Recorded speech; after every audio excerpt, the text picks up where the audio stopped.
Habang buhay na kanselasyon ng lisensyang ipinataw ng Department of Transportation sa driver ng UV Express na humarurot at nang araro ng mga sasakyan sa Commonwealth Avenue, Quezon City.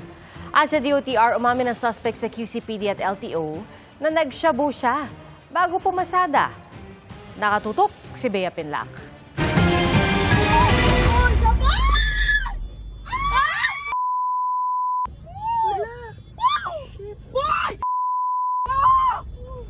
Nakagigimbal ang nasaksihan ng mga motoristang ito nang araruhin ng UV Express ng ilang motorsiklo sa Commonwealth Avenue sa Quezon City kahapon.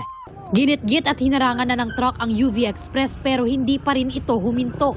Ayon sa pulisya, ilang beses nagpaikot-ikot sa Commonwealth Avenue ang UV Express. 13 motor at isang kotse ang binangga nito. Patay ang 26 anyos na delivery rider na yan matapos pumailalim at makaladkad ng UV Express. Yung time na yun, nagmamadali talaga siya. Pati yung pagliko niya, mapapansin na talagang napaka-reckless niya eh. Tinamaan niya yung motorcycle at serious po yung naging injury ng tao. Nadala pa naman sa hospital pero na-declare na as dead. Tumanggi munang magbigay ng pahayag ang kaanak ng nasawing biktima. Hindi bababa sa 7 ang sugatan, kabilang ang isang critical na motorcycle rider. Matapos makipaghabulan sa mga otoridad, nahuli ang 56 anyos na driver.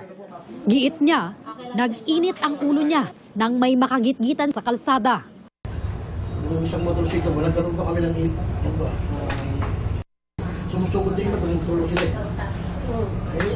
Ano po, wala sa sa transfer din ng galit ko sa kanila. Hindi ko lang pala nung nagawa ko.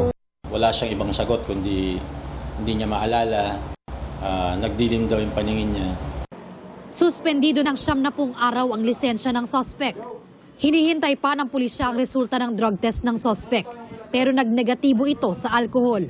Ayon sa Department of Transportation, inamin ng suspect na may ininom siyang illegal substance nung gabi bago ang trahedya. Nahaharap siya sa reklamong reckless imprudence resulting in homicide, multiple physical injuries at multiple damage to property. Pinagpapaliwanag din ng Land Transportation Office ang suspect kung bakit hindi siya dapat sampahan ng dagdag pang mga kaso. At ang may-ari naman ng UV Express kung dapat ba itong managot kaugnay ng pagbibigay ng trabaho sa umano'y reckless driver. Para sa GMA Integrated News, Bea Pinlac, nakatutok 24 oras.